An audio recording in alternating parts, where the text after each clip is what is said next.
The Bastogne Protocol, the orders that sentenced 3,000 men to death.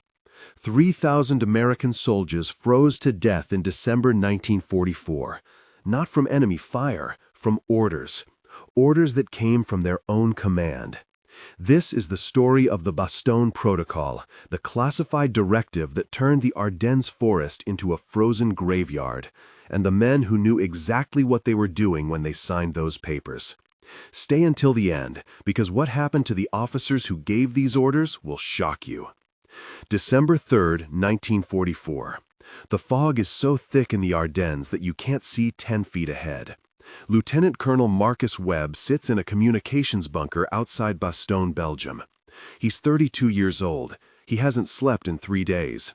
His hands shake as he holds a document marked Protocol 7-4-1. The paper is official, stamped, signed by Major General Howard Pierce. Webb reads it once, then again. His face goes white. The document orders him to position 3 battalions in a forest sector with no supply lines, no winter gear, no extraction plan. It's a defensive position that can't be defended, a trap that can't be escaped. Webb knows what this means. He's being ordered to sacrifice 3,000 men. Not to win a battle, not to hold strategic ground, to create a buffer zone that will slow the German advance by 48 hours. 48 hours, bought with human lives. The Ardennes forest in winter is a killer, even without a war. Temperatures drop to -15 degrees Fahrenheit at night.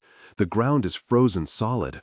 The trees are so dense that supply trucks can't navigate the terrain. And in December 1944, the German Wehrmacht is pushing west with everything they have left. Operation Watch am Rhein, the last great German offensive. What history will call the Battle of the Bulge. Webb isn't a coward. He's been in combat since Normandy. He's seen men die. He's given orders that resulted in casualties. But this is different. This isn't tactics. This is a death sentence wrapped in military language. The protocol uses phrases like strategic positioning and acceptable attrition rates. It never uses the word sacrifice. It doesn't have to. Major General Howard Pierce is 56 years old. He sits in a heated command post 20 miles behind the lines. He's a West Point graduate, career officer. He's never been in actual combat. He's a logistics man. He thinks of war as a chess game played with units on a map. He looks at those 3 battalions and sees numbers. 3,240 men, expendable pieces. He calculates that losing them will give his main force time to reinforce. It's cold math, efficient, brutal. Pierce has 5 other officers in the room when he drafts Protocol 7-4-1. Captain James Sullivan, Major Richard Corman, Lieutenant Colonel David Barnes, Major Frank Dietrich, Colonel Thomas Ashford. They all know what this means. Protocol means. They debate it for 7 minutes. Not whether to do it, but how to word it so it looks justified in the after-action reports. Sullivan is 38. He has a law degree. Before the war, he was a prosecutor in Chicago. He knows how to construct arguments that hold up under scrutiny. He suggests the phrase, maximum defensive effort. It sounds heroic. It implies the men had a choice in their sacrifice. Corman is 42. He's an engineer. He's built bridges across 3 continents. He understands structural failure. He looks at the map and knows those positions will collapse. But he says nothing about that. Instead, he adds, until relief arrives.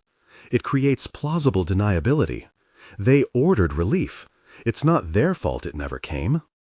Barnes is 45. He has 3 sons. One of them is in the Pacific Theater. Another is training stateside. The third is 12 years old. Barnes thinks about his boys when he looks at this protocol, for exactly 4 seconds. Then he pushes the thought away and focuses on the mission, the objective, the numbers. Dietrich is 39. He's from a military family. His father was a general in World War I.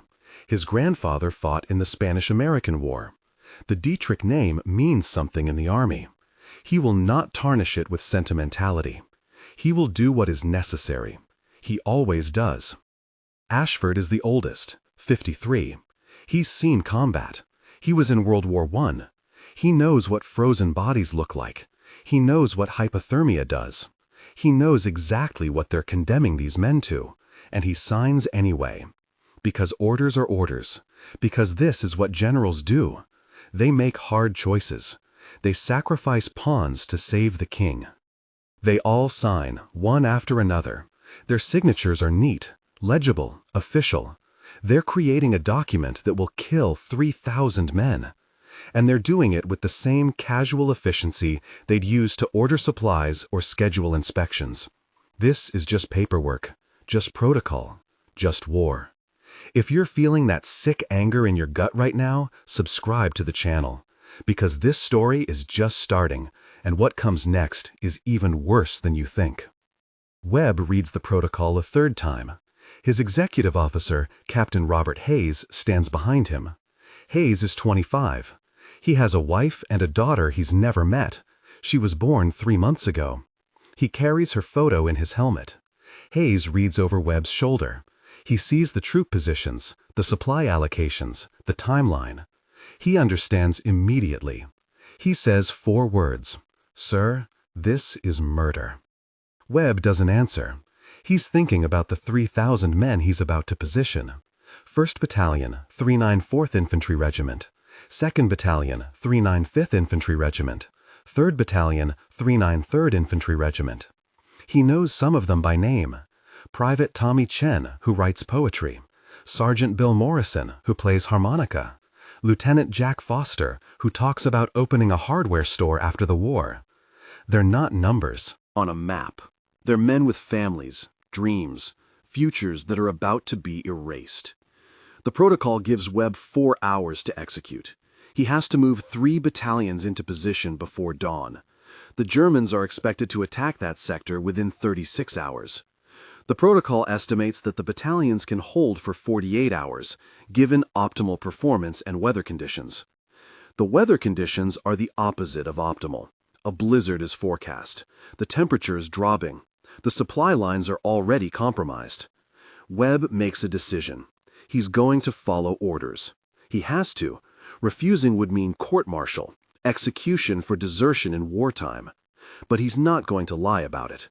He drafts a response to Pierce, a single paragraph. He states clearly that the positions are indefensible, that casualties will exceed 90%, that this constitutes a knowing sacrifice of American forces. He requests written confirmation that these orders are to be executed as written. He dates it, signs it, sends it by secure wire. Pierce receives Webb's message at 0200 hours. He reads it in his heated tent. He's drinking coffee, real coffee, not the burnt grain substitute the front-line troops get. He understands what Webb is doing. Webb is creating documentation, evidence. Pierce isn't stupid. He knows this could come back. But he also knows how military justice works. Following orders is always the safe position. He drafts a response. 3 sentences. Protocol 7-4-1 is confirmed. Execute immediately. Failure to comply will result in relief of command and court-martial proceedings. Webb receives the confirmation at 0230. Hayes is still there. They look at each other. Hayes says, "We could warn them. Tell them to dig deeper. Move slower." Webb shakes his head. "If we deviate from the protocol, Pierce will relieve me. Install someone who'll execute it exactly. At least this way, I'm there with them." It's thin justification. They both know it, but it's all they have. The movement begins at 0300 hours. 3,240 men march into the Ardennes forest in the dark. They don't know they're walking into a death trap. They think it's a standard defensive deployment. Some of them are joking, smoking, talking about what they'll do on leave. Private Chen is composing a poem in his head. Sergeant Morrison has his harmonica in his coat. Lieutenant Foster is thinking about paint colors for his future hardware store. The positions they're ordered to hold are in a valley surrounded by hills. Classic kill box. No cover, no concealment, no retreat routes. The forest is too dense for vehicles. They're on foot with what they can carry. Each man has 1 winter coat, standard issue. not rated for the temperatures they're about to face. They have 3 days of rations. No resupply is scheduled. They're told relief will come in 48 hours. It won't. By 0500, all 3 battalions are in position. Webb establishes his command post in an abandoned hunting lodge. He sets up communications. He reports to Pierce that deployment is complete. Pierce acknowledges. Then he does something that will haunt him. He files the protocol in a folder marked Classified Operations Pending Review. He's already thinking about how to bury this, how to make sure it never surfaces. Dawn comes. The men dig foxholes in frozen ground. It takes hours. The ground is hard as concrete. They use picks, shovels, bayonets. Their hands bleed. They're exhausted before the enemy even appears. The cold is already killing them. Not quickly, slowly. Hypothermia is insidious. It starts with shivering, then confusion, then the terrible warmth that makes men take off their coats right before they die. December 4th. The temperature drops to -20. The blizzard arrives. Visibility goes to 0. The men huddle in their foxholes. They share body heat. They burn anything they can find for warmth. Equipment crates, ammunition boxes. Some of them burn their ration bucks. They're trading hours of warmth for days of hunger. They don't know they won't live long enough to need those rations. Webb walks the lines. He sees what's happening. Men are already showing signs of frostbite. Black fingers, white noses, feet that won't feel anything anymore. He radios Pierce, requests emergency supply drop, winter gear, medical supplies, fuel. Pierce denies the request. Maintain radio silence except for enemy contact reports. Webb argues. Pierce cuts the transmission. That night, the first men die. Not from combat, from cold. Private Martin Kowalski, 19 years old from Pittsburgh. He falls asleep on watch. He never wakes up. They find him in the morning, frozen in his foxhole. His eyes are open. Sergeant First Class Robert Turner from Texas. He takes off his coat during a hypothermia hallucination. He walks into the forest. They find him 200 yards from the line, frozen against a tree, smiling. December 5th. The German attack begins. But the Wehrmacht isn't the main enemy. The cold is. Weapons malfunction. The M1 Garand rifles freeze. The bars won't cycle. The machine guns seize up. The men try to fight, but they're dying faster from hypothermia than from bullets. Some companies lose 50% strength before firing a shot. Webb requests permission to withdraw. Pierce denies it. Hold position. Relief is en route. It's a lie. There is no relief column. Pierce has already reassigned those units.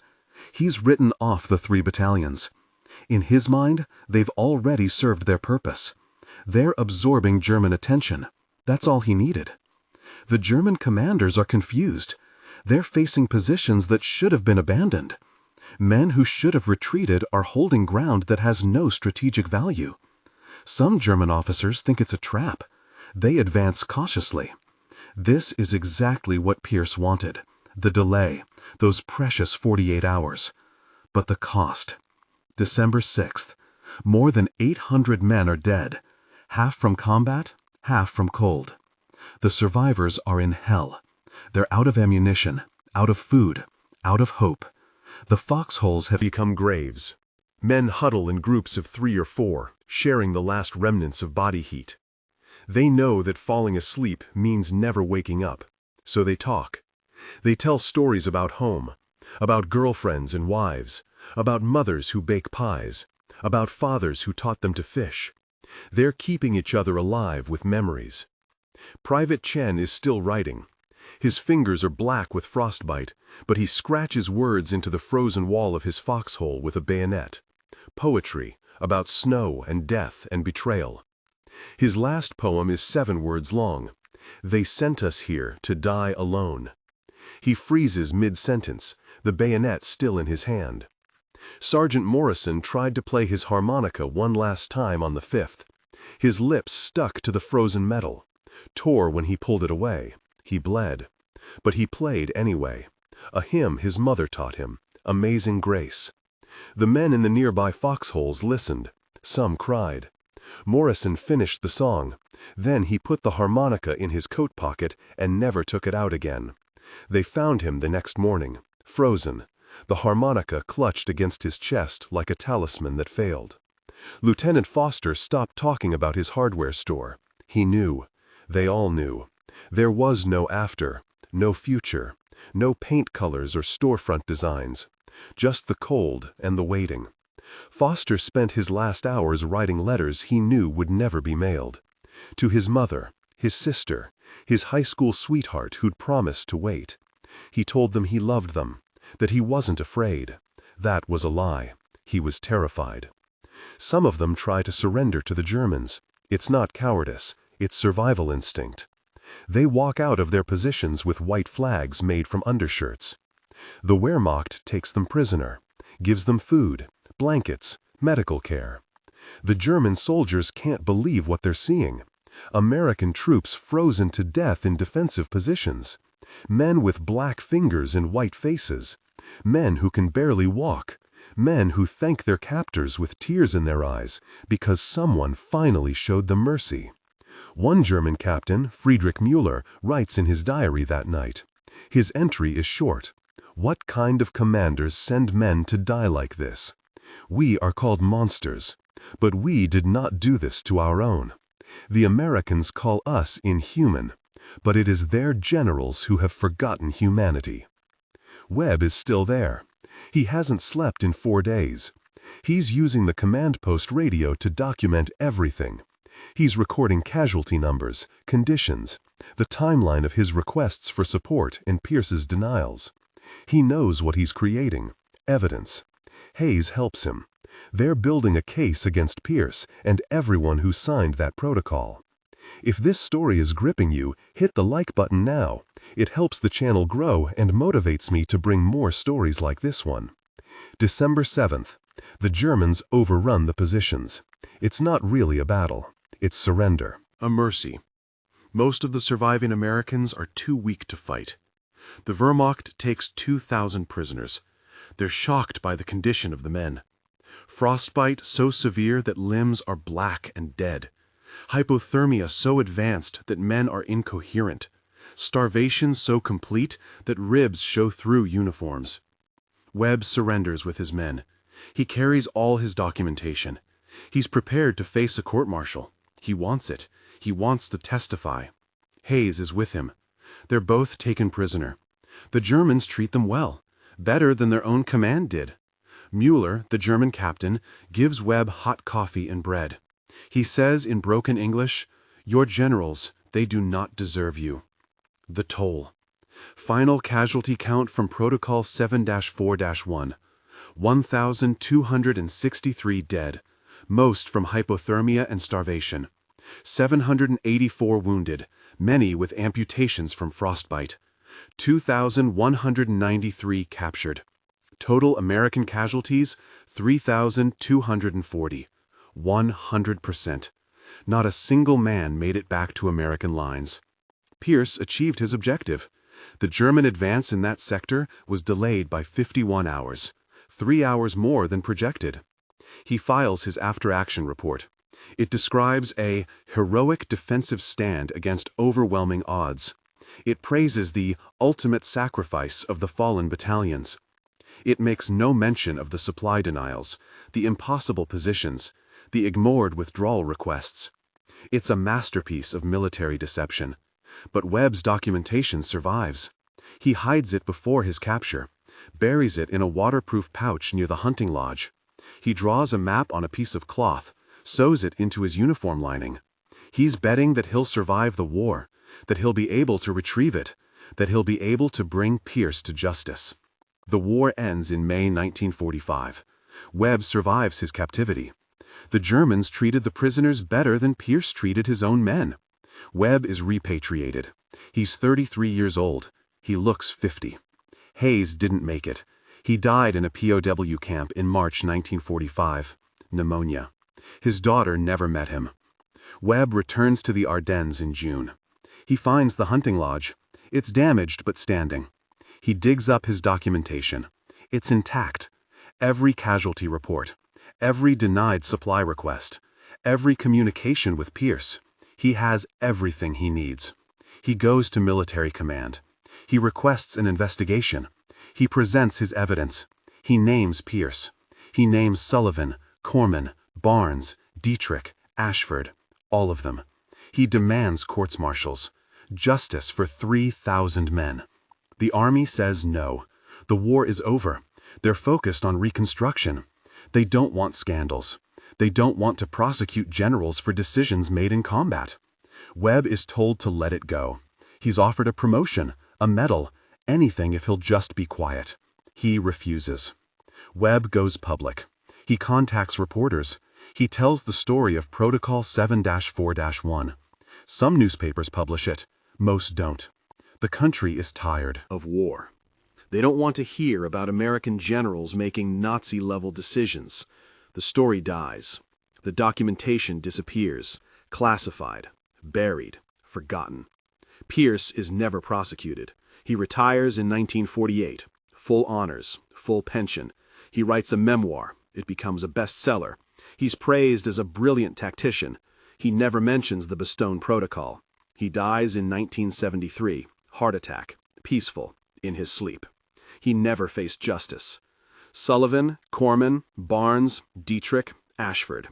They all have successful careers, promotions, honors, comfortable retirements. None of them ever face consequences for signing that protocol. None of them ever publicly acknowledge what they did. Webb lives until 1998. He's 86. He never stops trying to get justice. He contacts military historians, documentary filmmakers, anyone who will listen. Most ignore him. Some think he's exaggerating. Others think he's mentally unstable, PTSD, survivor's guilt, conspiracy theorist. He dies alone in a VA hospital in Maryland. His last words to a nurse are, "They murdered 3,000 men and got away with it." But here's what the Army didn't know. Webb made copies of everything before it was classified. He hid them, multiple locations. And he told one person where they were, his son, Marcus Webb, Jr. Jr. was 10 years old when his father came back from the war. He grew up hearing the story. He believed every word. And in 2003, he published everything online. The entire documentation, every page, every report, every communication. The Bastogne Protocol is no longer classified. It's public record. You can verify every detail. The Army has never officially acknowledged it. They maintain that Protocol 7-4-1 was a legitimate tactical decision made under combat conditions. They stand by Pierce and the others. But now, you know the truth. 3,000 American soldiers were deliberately positioned to die, not to win, not to hold critical ground, to buy 48 hours for commanders who were safe and warm 20 miles away. Men froze to death in foxholes, while generals drank coffee and filed paperwork that would protect their careers. Private Tommy Chen never finished his poem. Sergeant Bill Morrison's harmonica was found in his frozen hand. Lieutenant Jack Foster never opened his hardware store. Captain Robert Hayes never met his daughter. 3,000 men, each with a name, each with a family, each with a future that was stolen by orders from their own command. If you've made it this far, you're part of a rare group who cares about the truth, even when it's ugly, even when it makes us question the institutions we're supposed to trust. This isn't just a story about World War II. It's a story about what happens when power is valued more than human life, when careers are protected at the cost of truth. Subscribe to this channel and turn on notifications. Every week, I bring you the stories that history tried to bury, the files that were supposed to stay classified, the truths that make people uncomfortable. Tell me in the comments, do you think Pierce and the others should have been prosecuted, or were they just doing what they thought was necessary in wartime? I read every comment. I want to know what you think. In the next video, I'm going to tell you about Operation Ghost Division, the Nazi unit that vanished with 12,000 prisoners, where they went, What happened to those prisoners, and why the Allies covered it up for 80 years? Until then, remember the names: Tommy Chen, Bill Morrison, Jack Foster, Robert Hayes, Marcus Webb, and 3,000 others who deserved better than the Bastogne Protocol. File closed.